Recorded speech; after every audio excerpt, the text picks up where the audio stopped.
comunicação. Vale a pena, Muito preocupação. Segundo o Instituto de Pesquisa Econômica Aplicada, as mulheres negras no Brasil representam 55 milhões. Elas chefiam 41% das famílias e recebem, em média, 58,2% da renda das mulheres brancas. Para falar sobre elas e a luta contra o racismo, eu recebo Ivan Lima, que é presidente do Conselho Estadual da Comunidade Negra, Alessandra Laurindo, que é vice-presidente do Conselho Estadual da Comunidade Negra, e também Rosângela de Paula, jornalista. Sejam todos bem-vindos à Rede Alesp. Bom, para começar então, a gente apresentou alguns dados agora no início. Qual a atual situação então da mulher negra no ambiente corporativo, social? Dá um resumo aí. O ambiente é de luta, sempre. Né? Mulher negra sempre lutando justamente para superar, né, essa condição que lhe foi imposta em muitos momentos. Né? A gente vem de uma trajetória aí desde o período da escravização e diante de tantos desafios, a ideia é que hoje a gente possa quebrar as barreiras que nos foram impostas. Então, a gente vive numa invisibilidade que ainda é latente em todos os setores. E quando eu falo todos, é exatamente todos. Com exceção do chão de fábrica, com exceção da linha do subemprego, que ainda a mulher negra aparece, a gente não consegue ver, né? Quando você tem que fazer as contas por quantas médicas negras você passou, com quantas dentistas negras você já consultou, quantas juízas negras você conhece, por exemplo, você tem que fazer essa conta, é porque algo está errado. Né? Então, quando você faz o número de doutoras na academia mesmo, dentro das universidades, e você tem que parar para fazer conta, é porque algo está errado. Então, é justamente fazer uma equiparação, lutar para que essa balança tenha um equilíbrio, que a nossa luta é contínua, é constante e que a gente tanto grita, né, para que essa invisibilidade diminua e a gente consiga, de fato, ter o nosso lugar que é legítimo dentro dessa sociedade. Rosângela, fala para a gente também um pouquinho desses desafios, né? A Alessandra já deu agora uma painel geral assim para a gente, né? Um panorama geral, mas para você, assim, o que você vê todos os dias, os casos que você vê de necessidade de luta e de que o movimento aconteça contra o racismo? Bom, o desafio é muito grande, tá? Porque, primeiro, nós estamos num país que, assim, há pouco tempo, que assumiu que realmente existia discriminação racial. E, além da discriminação racial para nós mulheres, ainda há também a questão do machismo. Então, é uma luta que a gente vai para esse embate para lutar pela garantia dos nossos direitos em duas vertentes, por ser mulher e por ser negra. Eu costumo dizer que se o IBAMA tivesse que até mesmo multar nós, enquanto mulheres negras, a gente teria uma multa muito grande, porque viver como mulher negra é matar um leão por dia. E essa luta, a gente tem que estar muito preparada para realmente enfrentar. É fácil? Não, não é fácil. Mas também não é impossível de você lutar para garantir o seu direito do exercício de cidadania mesmo. Tá? É o seu direito de garantir a igualdade de oportunidade para si próprio. A luta em conjunto, né, dentro de uma participação de organizações do movimento negro, não que ela seja mais fácil, mas te encoraja muito mais para estar enfrentando o que nós temos que enfrentar. E, por outro lado, também, a gente vive dentro de um contexto onde você tem que ser duas vezes melhor, né? Então, você já vem com uma carga psicológica muito grande sobre a questão do perfeccionismo. Eu mesma, eu sou de uma família de baixa renda, os meus pais tiveram somente o quarto ano primário, mas eles tinham uma sabedoria, eles tinham uma visão de que o processo todo sairia pela educação. Sim. Então, tanto meu pai como a minha mãe sempre exigiram e sempre questionaram com a gente, né, 3 irmãs, para que quisesse uma condição melhor de vida, a gente teria que enveredar pela questão da educação. Então, eles fizeram de tudo para que a gente estudasse, exigiram muito mais do que uma média 7, tinha que ser de 7 para cima. Tinha que estudar muito e se preparar, porque eles já tinham uma visão do que seria, principalmente quando a gente estava galgando uma ascensão social, essa cobrança que seria para que a gente conseguisse, pelo menos, se estabilizar. Que foi o meu caso. Eu posso ser até uma certa exceção de conseguir conquistar, né, um grau superior, de ter uma profissão, mas que não foi nada fácil, não, porque aparentemente parece, você é preparada, então você vai ter uma ascensão profissional bem melhor. Não, não é. Porque sempre tem aquela desconfiança. Mas será que é boa mesmo? Será que tem o mérito da questão? Será que está preparada? Então, você já vai também com esse perfeccionismo de se preparar para se garantir. Tá? Então, é uma superação diária, né? É uma superação diária. É matar um leão por dia. Por isso que eu digo que matar um leão por dia não é fácil, não. Mas não é impossível. E a união, então, das forças é o essencial, né? A Rosângela falava sobre isso, juntar todo mundo. Foi assim também que nasceu o Conselho Estadual da Comunidade Negra? Foi para unir todo mundo e fortalecer?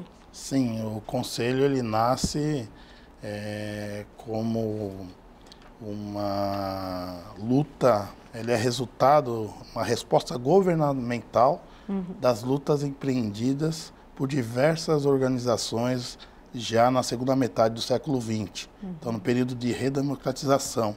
Então, é essa união que realmente é o primeiro órgão pioneiro no combate ao racismo no Brasil.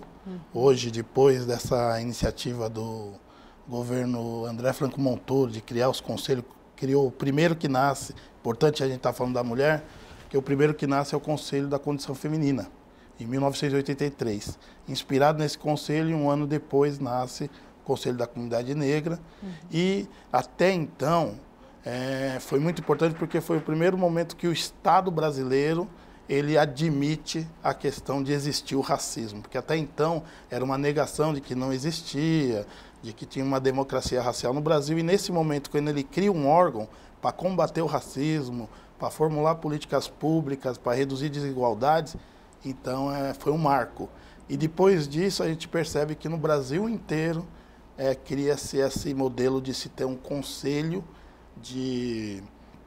montado e criado junto com a sociedade civil e com representantes do governo para formular políticas públicas. A gente percebe que é uma coisa que deu certo, aí passou a ter Conselho de Educação, Conselho de Saúde, uma série de...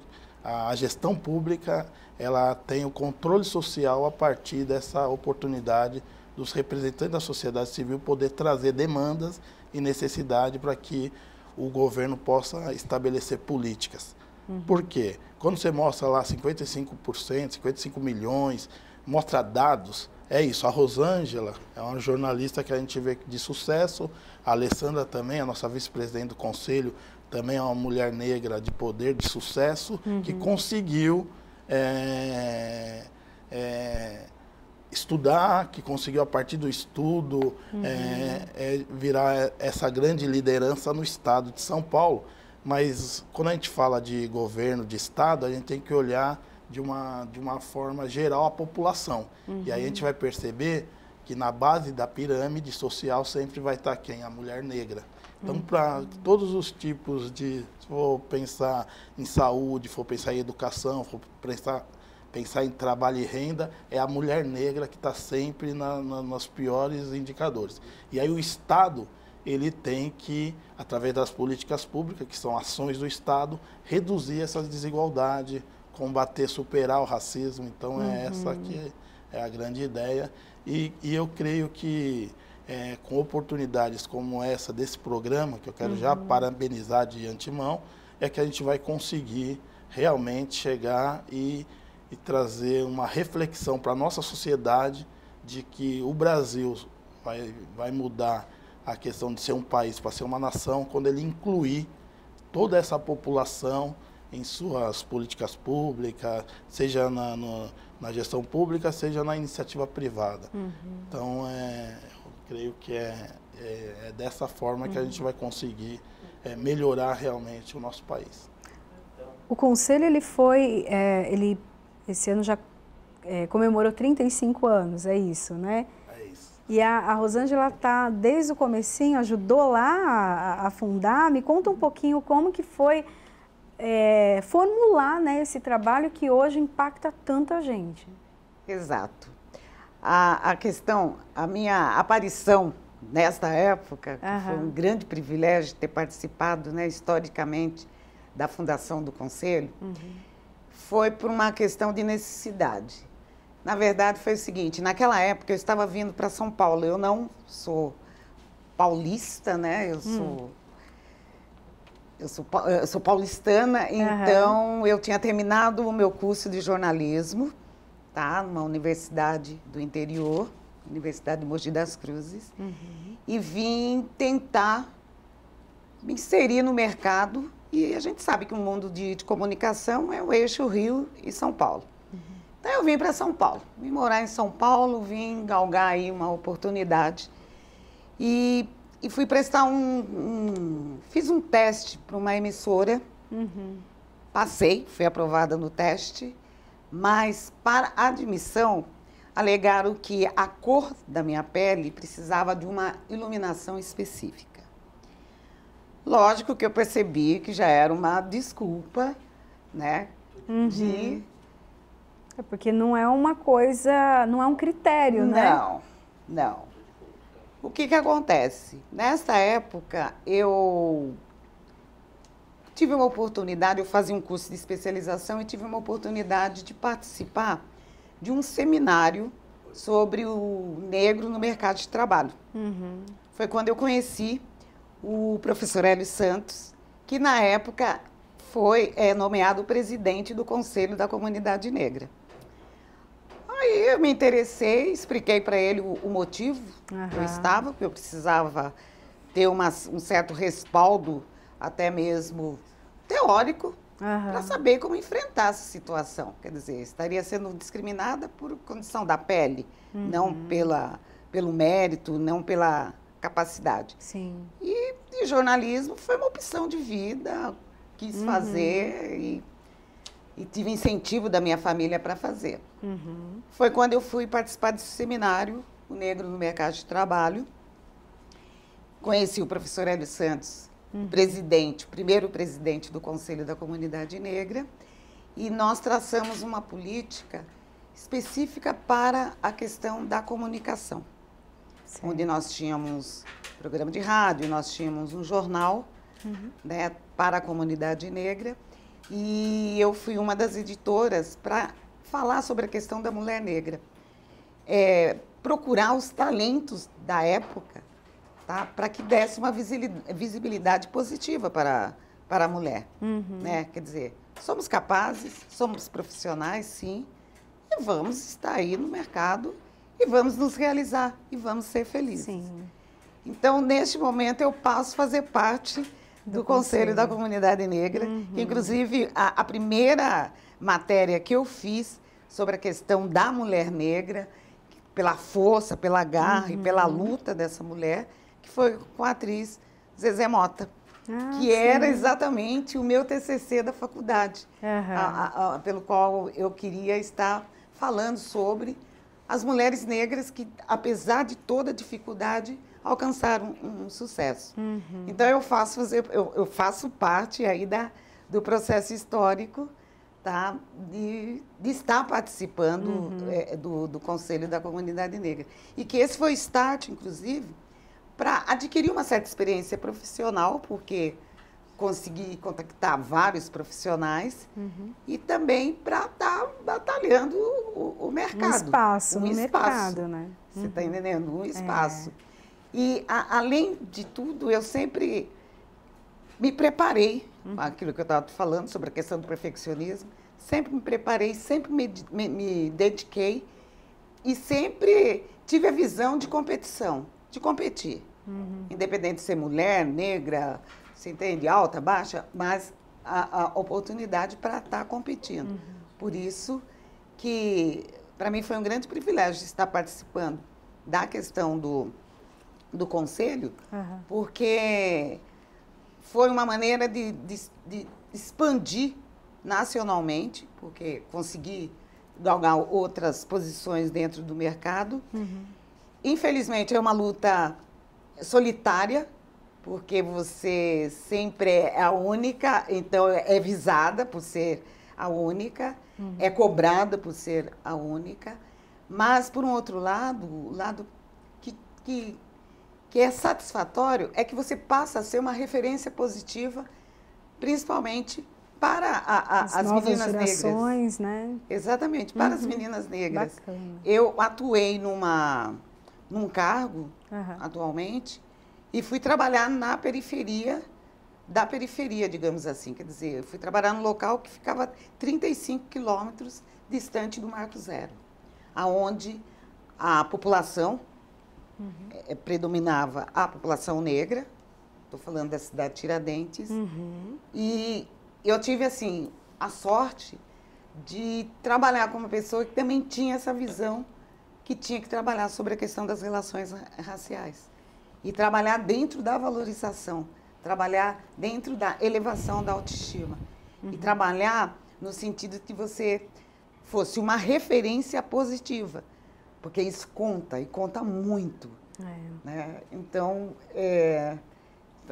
eu assim, me sinto muito realizada, não somente porque consegui unir uma questão tanto da militância com a profissão. Então, isso para mim é um privilégio muito, muito grande mesmo. Alessandra, conta um pouquinho para a gente também como que é a atuação, porque você é vice-presidente, né, do Conselho, mas você atua mais para o interior de São Paulo, é isso? Você fica em Araraquara. Né? Sim, na verdade, a atuação do Conselho ela é estadual. Sim. Né? Na verdade, eu sou de Araraquara, certo. Mas a gente faz uma atuação que percorre todo o estado. Então, a gente trabalha muito com a capacitação dos conselhos municipais. Por exemplo, a gente atua, existe casos de racismo na cidade X. Eles pedem a intervenção do conselho, a gente vai para lá e tenta resolver, tenta orientar as pessoas que estão passando por esse processo, indicando. Dentro do conselho a gente tem a Defensoria Pública, a gente tem vários parceiros que podem nos apoiar. A gente faz sempre a parceria também com o SOS Racismo, então a gente junta órgãos que podem dar o suporte para a vítima ou para o órgão que está passando por isso, enfim, para resolver e sanar a situação. E a gente tenta trabalhar com os conselhos municipais porque nos facilita também, principalmente na questão da conscientização coletiva, né? Porque o próprio conselho é o organismo que vai instrumentalizar aquela cidade, aquele município, a viabilizar as políticas públicas. Então, eles veem no Conselho Estadual esse apoio, essa referência, que nos dá essa condição de instrumentalizá-los, de mostrar qual seria a diretriz, pelo menos, correta, né, de seguir no combate ao racismo. Então, a gente tem atuado em várias cidades, principalmente com essa questão da capacitação, na questão da sensibilização, e aglomerando, para além dos conselhos municipais, pessoas interessadas mesmo em conhecer um pouco mais do nosso trabalho e como agregar na luta contra o racismo, porque essa luta não é nossa, não é só do negro, né? Não é só de quem é militante necessariamente. E o que a gente tenta divulgar é justamente isso. Se você sabe que o seu vizinho está passando por um processo de racismo e não tem a mínima orientação, então você pode ajudá-lo, você pode mostrar onde ele tem que fazer a denúncia, quais são os mecanismos, como ele pode sair dessa situação, que ele tem que elaborar o boletim de ocorrência, que, né, tem que ter as testemunhas, procure o conselho da sua cidade, se a sua cidade não tiver o conselho, então procure o conselho estadual, que a gente vai orientar a vítima da melhor forma e mostrar quais são os caminhos para ela sanar essa situação. Porque a gente vive, infelizmente, no momento onde até a própria denúncia contra o racismo, que para a gente já era para ter sido superado, né, acaba virando o tal do mimimi, né, que é o afrocoitadismo. A gente está voltando num processo de retrocesso lamentável, quando falava-se que o racismo do Brasil era cordial, né, que todo mundo convivia de mãozinhas dadas com os racistas. E a gente, infelizmente, a gente está voltando para essa era onde as pessoas estão querendo descredibilizar que os atos racistas são existentes. Então, o nosso papel é mostrar, e mais uma vez eu parabenizo, como o Ivan já fez o seu programa, um programa como esse, que nos dá a oportunidade de mostrar que o racismo existe sim, que essa vulnerabilidade social que o negro passa é latente, que a mulher negra está cada vez mais na base da pirâmide, e por isso que a nossa luta é para que essa pirâmide se mova, porque quando as estruturas se movem, né, então ela consegue mexer toda a sociedade, e com isso a gente consegue intercalar e mudar um pouco mais essa condição que o negro se encontra atualmente. Como foi dado nos dados aqui, a mulher negra ainda continua ganhando menos. Mas como isso acontece? A gente sabe que por lei não deveria acontecer, mas na realidade, na prática, acontece. Basta você ver, comparar os salários dentro de uma determinada empresa, ou mesmo de uma casa de família, quando se tem duas funcionárias, uma negra e uma não negra, que a negra ainda continua ganhando menos, e aí você vai para as discussões. Quando você tem, como a Rosângela disse, bateu muito bem dentro da questão da formação. Quando a gente passa na questão do racismo estrutural, infelizmente, a formação ainda não é o suficiente, porque para além da formação, você tem o fator da cor da pele. Então, você pode muitas vezes aparecer com o seu currículo, com a sua experiência, com todo o peso que você tem naqueles dados que estão ali, mas se o seu concorrente para a vaga tem essas mesmas características no currículo, não tenha dúvida de quem vai ser o contratado. Então, é muito relativo. Quando a gente fala, a gente tem sim, né? Óbvio que tem que ter essa formação, porque a Rosângela bem disse, a nossa luta é que a gente tenha, desde criança, os nossos pais recomendam, você tem que ser 2, 3, 4, 5 vezes melhor do que o outro, porque você é negra, você tem que mostrar que você sabe, tem que saber entrar, saber sair, tem que mostrar que você sabe, tem que ter orgulho, meus pais sempre dizem isso, né? Orgulho de ser negra, sim, mas você tem que ser melhor que o outro, porque o outro que não é negro vai chegar e vai ter a sua vaga de emprego, vai ter a sua vaga na universidade, vai ter a sua vaga, enfim. Então, você tem que superar isso, né, todos os dias. Então, eu falo que matar um leão é para os fracos. A gente está na fase de matar dragão já. Então, é uma coisa muito além. Então, a gente tem que ir, né, galgando, e eu falo que nem sempre isso é legal, né, porque quando a gente tem que muito grande esforçar também, tanto, né? Tem uma hora que, né, tem uma hora que cansa, né, e a mulher negra, ela vem com vários outros, né, adereços, né, a gente pode falar da questão da solidão da mulher negra, porque na hora da escolha, ela é a última a ser escolhida até mesmo para uma relação, né? Então, são tantas outras situações que herda, e isso não é motivo para sofrimento, não pode ser motivo para tristeza, não pode ser motivo para depressão.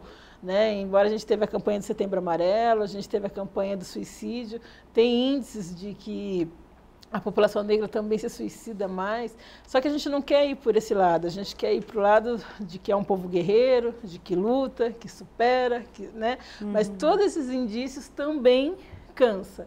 E é dentro desse cansaço que a gente, né, vai se superando, mas que não pode ser visto como mimimi. A gente não pode nem se dar o direito mais, né, o afrocoitadismo, não. A gente tem que ser guerreiro 100% sempre. Então, é para isso que a gente luta, a gente tem que estar com um sorriso no rosto, estampado, em pé, linda, né?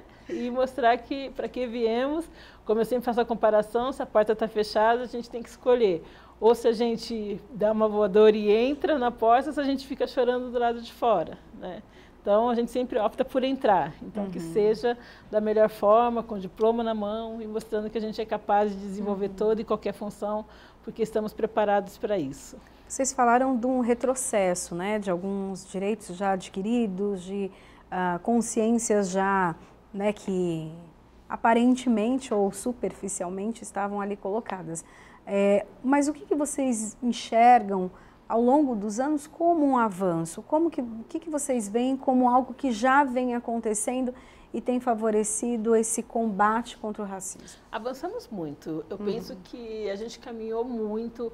As políticas de ações afirmativas estão aí para mostrar isso. A gente conseguiu colorir. Estamos colorindo aos poucos as universidades, né? Estamos dando a nossa cara num processo ainda muito lento, mas dentro do que foi previsto, né, a gente está conseguindo ocupar alguns espaços que antes não era nem sonhado, né, nem nos maiores devaneios nunca foi pensado. Hoje a gente já ocupa alguns espaços, a gente tem uma juventude linda aí que vem brilhando em vários setores, que vem escrevendo, que vem se posicionando, que vem se formando em todas as áreas e que tem ocupado espaços de fato para fazer valer.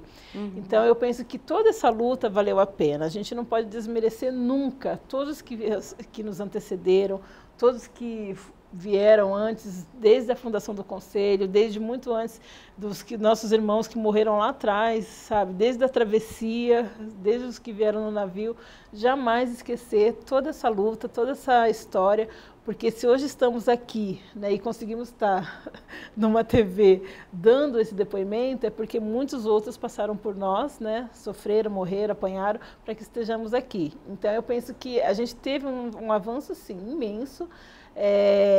Não ainda o que esperamos, não alcançamos ainda o que a gente merece, mas caminhamos bem, né? A gente já não pode dizer que somos os mesmos. Eu penso que a gente avançou muito e o caminho é esse, é um caminho que já não tem mais volta, né? O que a gente alcançou é conquista, não tem como retroceder, e é daqui para mais, né? Ivan, você acompanha, né, o crescimento e o avanço, então, da mulher negra. Eu queria que você falasse um pouco do que você vê e da luta, né, e até as ações, então, que o Conselho tem em prol da mulher negra, para ela sair dessa base, né, que é tão injusta. Na realidade, até gostei, se o tema não tivesse vindo para esse lado, de mostrar também o lado positivo da nossa população, a contribuição, é exatamente isso que eu ia tentar trazer. Porque, fazendo uma contextualização, nosso povo vem do continente africano. O continente africano, continente que tem 55 países, é um continente que é considerado o berço da humanidade. Se a gente pensar desde o século XV, século XVI, quando começou essa questão do tráfico transatlântico para cá, ou até antes, a gente vai perceber que a África ela já era um grande celeiro, seja na medicina com o Egito, o norte da África, seja na questão da agricultura, seja na questão da mineração. Então, todo o desenvolvimento do estado de São Paulo, que ele se dá, seja no ciclo da cana, seja no ciclo do ouro, dos minérios, seja no ciclo do café, ele se dá por esse braço forte da população negra, porque a nossa grande característica sempre foi o trabalho. Nós viemos para cá para trabalhar, e esse trabalho gerou essa condição que a gente tem hoje do nosso país. Então, uma das leis que eu julgo super importante, que é a Lei 10.639, de 2003, ela torna obrigatório o ensino da história da África e da cultura afro-brasileira em todos os níveis da educação. E eu tenho assim um sonho na minha vida que essa realidade ela vai mudar a partir daí, a partir da educação. É educação e justiça. Um país sem justiça é um país falido. Então, ontem mesmo eu estava estudando com meu filho, né, de 10 anos, que estava perguntando lá tinha que ser com o pai, e estava perguntando exatamente se ele veio de algum país imigrante, se a nossa família, de onde veio a família dele. Certo. E se tinha alguma imigração de algum país de fora, ou se estava migrando aqui dentro do próprio Brasil. E aí eu pude fazer essa contextualização com ele, porque em determinado momento a gente perde uma parte da nossa árvore genealógica, né? O meu sobrenome, por exemplo, é Lima, Ivan Lima.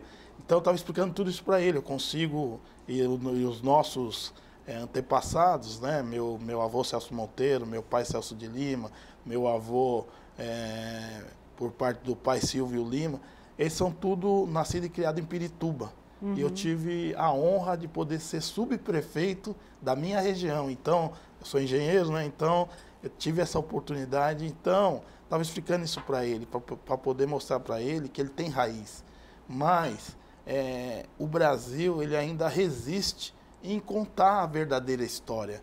A gente tem uma base de uma educação eurocêntrica e que tenta trazer a história do ponto de vista só da Europa. Mas para mim isso é um grande equívoco, porque se contar a história de toda a comunidade indígena, rica em cultura, em diversos, imagina, em diversas regiões do Brasil, quantos indígenas já estavam aqui, contar a história e a contribuição da população negra, da sua cultura, seja na área da tecnologia, da agricultura que teve, seja na área da forja, de toda essa construção, poder mostrar isso, porque tem o Hélio Santos, nosso presidente e fundador, que ele diz o seguinte: qualquer política feita e implantada para mais de 100 milhões de brasileiros não pode ser considerada uma política para negro. É uma política para o povo brasileiro. Você consegue ter uma política que vai atender mais de 100 milhões de pessoas,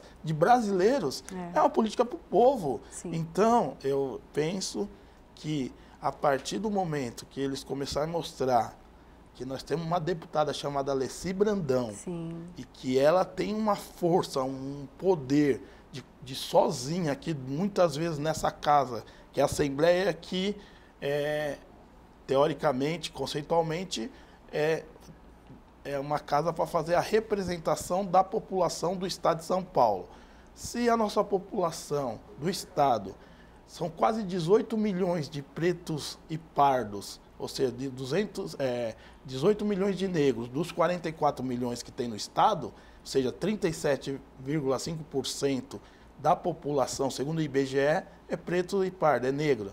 Então, a Assembleia deveria ter 37% dos seus deputados também representando essa população. Sim. E aí, muitas vezes, eu já tive a oportunidade de conversar com a deputada Alessi Brandão e ela falar dessa solidão, dessa dificuldade de conseguir colocar aqui essas demandas voltadas para a nossa população. Então, você tem uma deputada Alessi Brandão, acabei de assistir o musical da Elza Soares e agora o musical da dona Ivone Lara, e aí conta a vida delas, a luta da Elza Soares, a luta da dona Ivone Lara enquanto uma mulher, para conseguir se sobressair, seja na escola.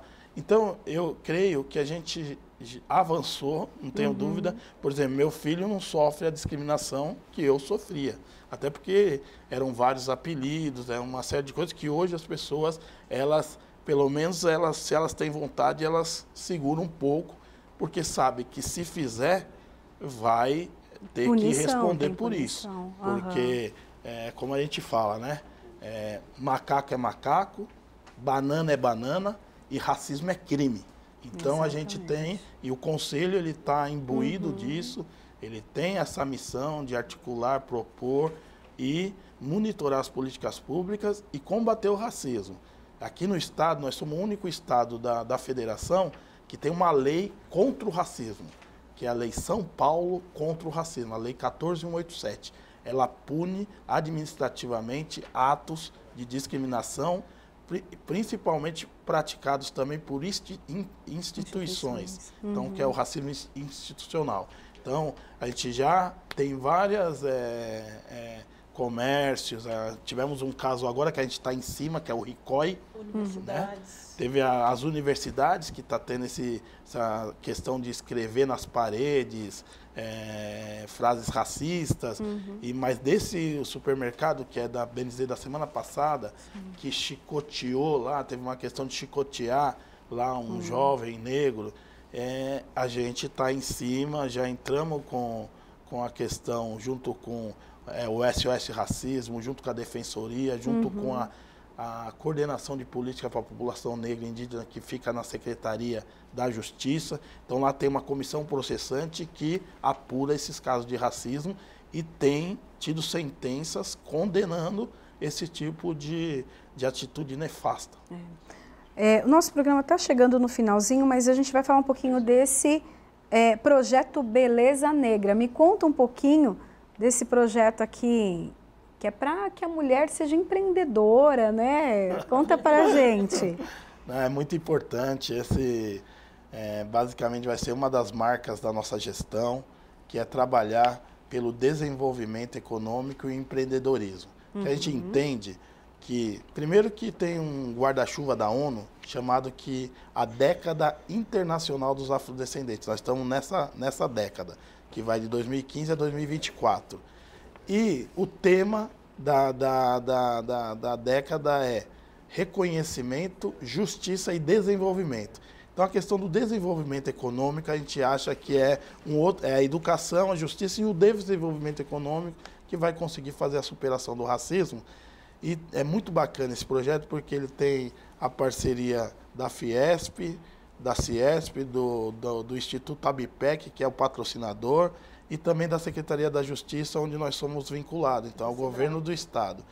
E o parceiro técnico que está dando a capacitação para todas essas empreendedoras e empreendedores, são 40 alunos aqui da capital e mais 22 em Araraquara com a Alessandra lá. Desses 40, 95% são mulheres. E lá também acabou acontecendo a mesma coisa. A gente abriu a inscrição na internet, mas a maioria dos cabeleireiros, das trancistas, são mulheres que estão buscando nesse negócio ser empreendedoras e conseguir. Então, está um sucesso total e é um projeto piloto. Então, a gente quer... E são negócios voltados para o atendimento do negro. Gerenciamento de salão, né? E como você vai administrar o seu negócio. Então, tem todas as dicas para quem já tem o seu espaço e mesmo para quem faz a domicílio. Então, consultoria técnica, como mesmo quem é trançadeira e de repente não tem o seu salão e ela faz a domicílio, ela também tem todas as orientações, como gerir principalmente a saúde financeira, né, que é um dos grandes desanimadores, desmotivadores, porque às vezes a pessoa começa o seu negócio e aí no primeiro mês ela já se enrola aí nas contas, tenta mais um pouco, faz um empréstimo, não sabe lidar. Então a ideia é que ela consiga gestar, consiga fazer todo o planejamento e com começo, meio e fim. E é um curso de 3 meses muito intenso, que faz com que o profissional saia como gestor e até consultor, inclusive, de todo esse processo. Então, ele vai saber administrar de A a Z todo o seu negócio. E daí as informações de novas turmas, a pessoa procura onde? Então, com o Conselho Estadual de Participação e Desenvolvimento da Comunidade Negra, temos o site fica dentro da Secretaria da Justiça, mas tem o telefone também do Conselho, que é o 3331-2946. Lá ele vai conseguir todas essas orientações, mas realmente nós estamos muito entusiasmados porque esse projeto já despertou a necessidade de a gente levar ele para as 17 regiões administrativas do Estado. Tem uma demanda muito grande e é trabalho, né? Você vê que valoriza a família, né? A minha esposa, a Érica, ela está muito contente, tem levado os filhos também, o Arthur, o Renan. Tá uma coisa maravilhosa. Que bacana. Coisa da família, né? No Facebook também. Página no Facebook também. Conselho Estadual de Participação e Desenvolvimento da Comunidade Negra. E para terminar, no mês de setembro teve uma premiação também. Vamos falar dessa premiação rapidinho? Eu vou deixar essa parte para a Alessandra, porque é uma tradição do Conselho premiar a mulher negra, latino-americana e caribenha. E a gente fez nos 4 anos da nossa gestão. E quem faz toda a administração, a liderança, é a nossa vice-presidente, que eu considero nossa presidente, Alessandra de Cássia Laurino. A parceria conjunta da presidente, a gente sempre compartilhou tudo. Então, esse prêmio foi justamente para valorizar essas mulheres que estão invisíveis, né, durante todo esse processo que foi mencionado durante o programa. E a gente consegue mobilizar as mulheres de todo o estado. E a gente, esse ano, tinha um diferencial que a gente conseguiu a autorização da família da atriz Ruth de Souza, que foi fazer o prêmio Ruth de Souza. Então, a partir desse ano, esse prêmio terá o nome da Ruth, que tem uma simbologia muito grande, né, todo o seu significado de luta e toda a sua história dentro da arte. E foram 23 mulheres homenageadas de várias regiões do estado, muitas da capitais, com todas as profissões possíveis e que precisam ser reconhecidas, né, e ficaram imensamente felizes. E a Rosângela, inclusive, foi uma delas, uma das nossas homenageadas. O que representa para você, Rosângela? Nossa, para mim representou... um reconhecimento. Representou um grande reconhecimento. E o que eu achei muito interessante é que, à medida que eu fui convidando as pessoas, principalmente pessoas que acompanharam toda a minha luta, desde a família, né, desde o meu nascimento, o quanto que essas pessoas ficaram muito felizes, tá, pelo esse reconhecimento. Até mesmo, assim, eu dediquei o meu prêmio a todas as 27% das mulheres negras brasileiras, porque a representatividade positiva se fez presente mediante este prêmio, ainda mais um prêmio Ruth de Souza. Verdade. A primeira atriz negra, né, a conquistar um espaço. Então, isso para mim foi assim, eu fiquei muito honrada mesmo, muito feliz. Porque, na verdade, gente, é o seguinte, né? Nós viemos no mundo para sermos felizes. Né? E parabéns pelo prêmio. Muito obrigada. Viu, Priscila? É importante salientar que a escolha é feita pela indicação dos conselheiros, são 32 conselheiros e conselheiras, a maioria do nosso conselho é feito por mulheres, e assim, então nós temos aí representantes da Faculdade Zumbi do Palmares, a gente tem uma representante indicada pelo SOS Racismo, a gente tem representante indicada pela Prefeitura de São Paulo, a Secretaria de Direitos Humanos, pela Coordenação de Políticas da População Negra e Indígena e por todos os conselheiros que indicaram pessoas que se destacam e se destacaram em toda essa questão da contribuição para a superação do racismo e também para a redução das desigualdades. Estou muito feliz de estar aqui, assim, penso que a gente tem que voltar outras vezes para trazer esse tema. Esse tema já foi uma das reivindicações de que a ausência da população negra na mídia. Às vezes a gente recebe gente de outros países e eles não entendem por que o Brasil ele não se mostra da sua, com toda essa população colorida que nós temos, a contribuição de todos os povos. Nós não estamos aqui para falar da questão do negro contra qualquer outra...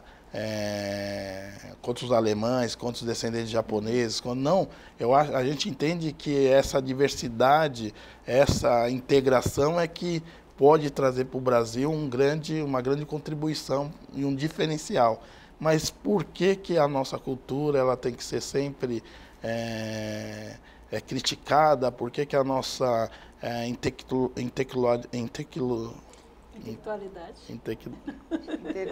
a parte toda intelectual, né? Toda a questão da intelectual tem que ser questionada. Por que a beleza negra ela tem que ser desvalorizada? Enfim, é isso. A gente quer realmente que o Brasil inclua todos esses brasileiros e a gente pensa que assim a nossa nação vai realmente avançar muito. Ok. Muito obrigada, então, pela participação de todos. Já fica o convite, então, registrado aqui para que vocês voltem, trazendo outros temas, como vocês disseram. Quanto mais falarmos sobre isso, a realidade vai mudar.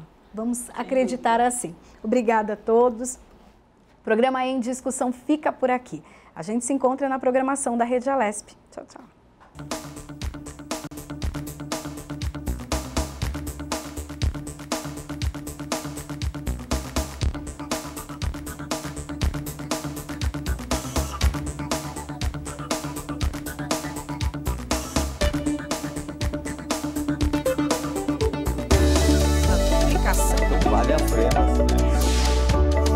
passagem.